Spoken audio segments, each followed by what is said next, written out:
Voting సరళి వచ్చిన ఓట్లను బట్టి చూస్తే క్లియర్ కట్ డివిజన్ కనిపిస్తుంది. అర్బన్ ఓట్లు మీ దగ్గర ఉన్నాయి, రూరల్ ఓట్లు కాంగ్రెస్ దగ్గర ఉన్నాయి. దట్టు సౌత్ తెలంగాణ కాంగ్రెస్ చేతిలో ఉంది, నార్త్ తెలంగాణ బీజేపీ చేతిలో ఉంది. ఇలా అర్బన్ అంటే హైదరాబాద్ మీ దగ్గర ఉంది.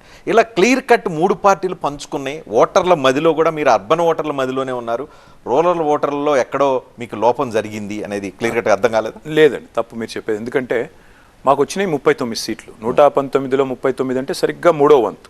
మేమేమీ రౌట్ కాలేదు, మేమేమి ప్రజల చేత తిరస్కరించబడలేదు. ఇంకో 14 సీట్లు ఇందాక నేను చెప్పినట్టు మేము కోల్పోయింది కూడా కేవలం 6,000 కంటే తక్కువ ఓటుతో, అంటే లెస్ దెన్ 2.5%.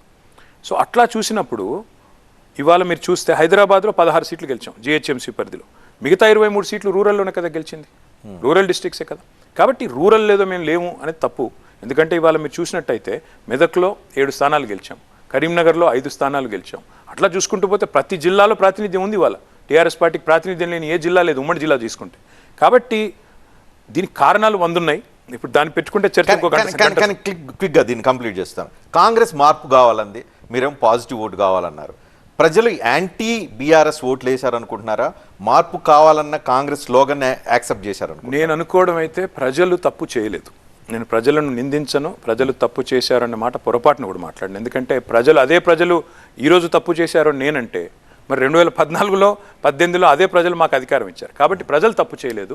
తప్పులు మేము కొన్ని చేశాము, తప్పకుండా సవరించుకొని ఇప్పుడు నేను చెప్పినవి తప్పులు కూడా పెద్దవేం కాదు. సమాజంలో వచ్చిన మార్పులు గ్రహించలేకపోవడం, కొన్ని కార్యక్రమాలను ఫైన్ ట్యూన్ చేయడం, కొన్ని చోట్ల అవసరమైతే అభ్యర్థులు మార్చాల్సి ఉంటే మార్చకపోవడం, ఇలాంటి కొన్ని కారణాలు ఉన్నాయి. వాటిని సవరించుకొని ముందుకు పోతే